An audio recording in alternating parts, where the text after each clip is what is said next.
huli na, naging bato pa. Ganyan mismo inilarawan ng direktor ng National Bureau of Investigation o NBI ang pag-alis ni Senator Bato de la Rosa sa Senado. Pero may lead na umano sila sa kinaroroonan ng senador na itinuturing nilang pugante. Nakatutok si Oscar Oida. Ang tanong ng lahat, matapos mawala na parang bula si Senator Bato de la Rosa noong Huwebes, nasaan na siya ngayon?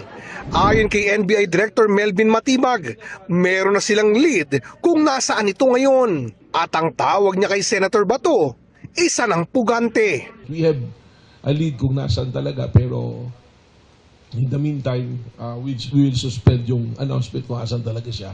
There is a valid warrant of arrest. He is now considered fugitive from justice.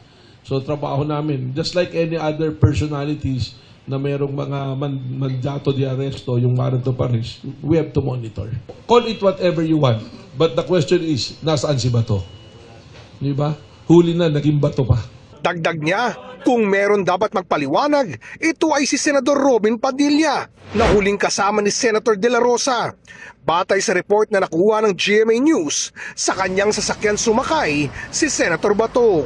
There's somebody who is a person that should be asked. Una-unang dapat tanongin si Senator Robin Padilla dahil siya yung huling kasama.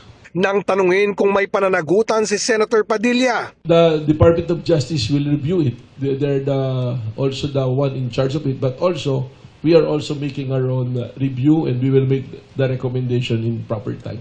sa ngayon, patuloy daw ang pag-monitor nila sa kinaroroonan ni Senator De La Rosa. Nagpositibo man sa paraffin test, iginiit ng NBI volunteer na si alias Mel Oragon na hindi siya nagpaputok ng baril.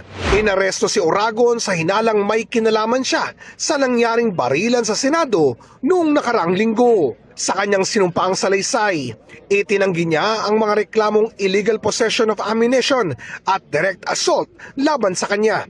Nagpaputok ba kayo ng baril nung gabi na yan? Wala po akong ipatok na kahit anong uri ng baril.